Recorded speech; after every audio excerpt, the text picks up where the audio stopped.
Brillantes Jr., nakilalang tagapagtanggol ng ilang malalaki at makapangyarihang personalidad sa politika. Sa kanyang pagupo bilang bagong COMELEC chairman, paano makakasiguro ang publiko sa kanyang pangako ng isang tapat at malinis na pamamahala?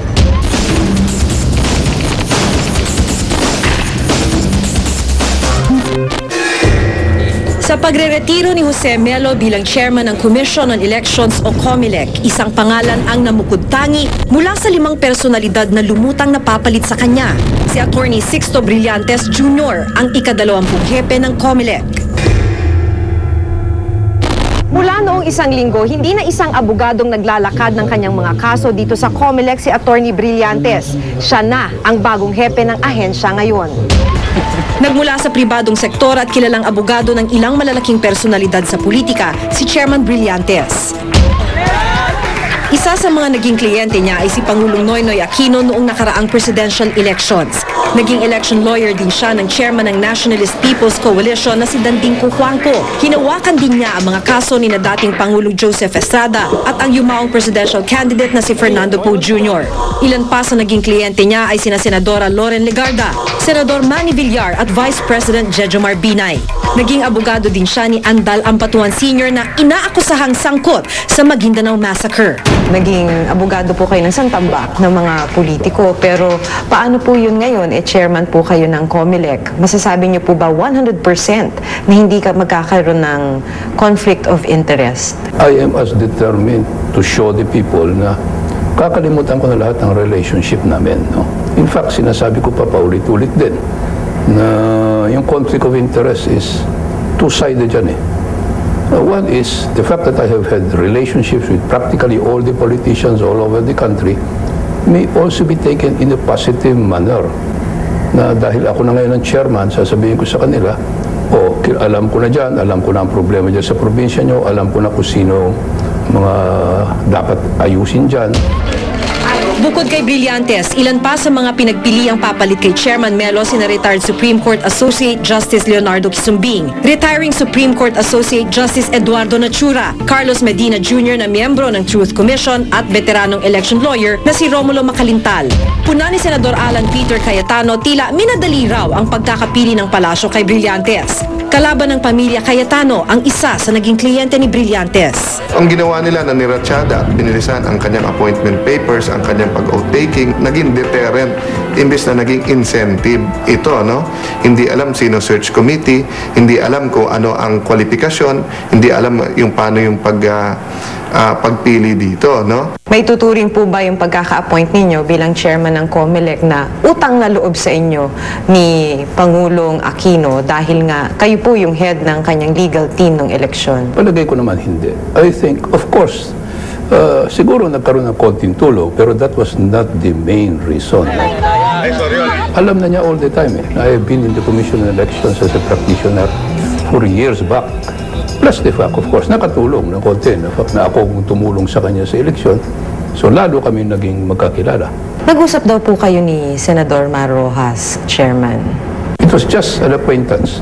The reason for that is because, well, the way he said it, na ikaw naman ay kaibigan ni Jojo, kaibigan ka ni Cheese, kaibigan niyo ibang kwat. But I really did not have much of a relation with you, even during the campaign. Although I was with the side of Noynoy, no? Sabi niya, so gusto ko rin makilala. Kung ikaw talaga mag-chairman, I wanted also to hear from you. Para makilala rin naman kita.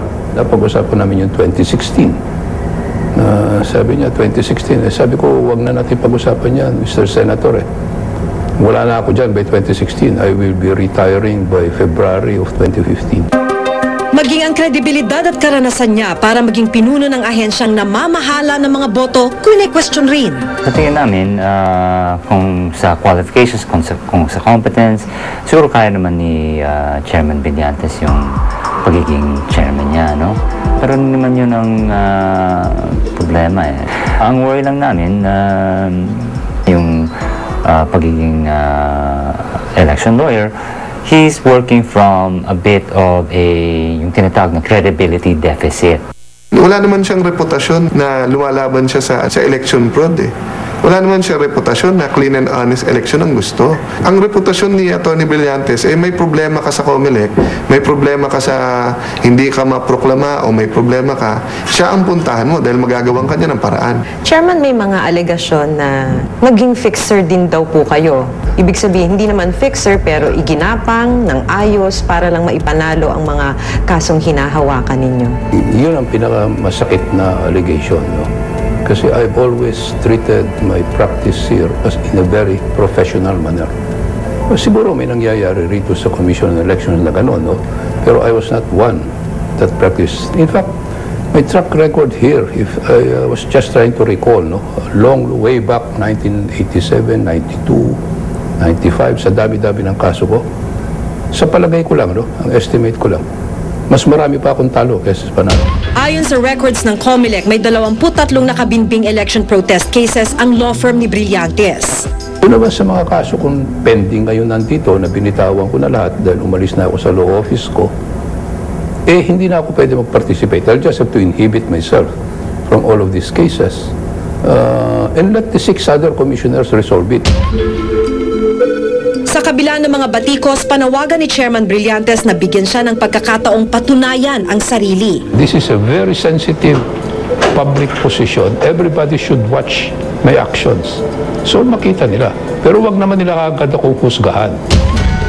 Sa kanyang pag-upo, hangad daw niya na muling malinis at maibalik ang tiwala ng marami sa COMELEC.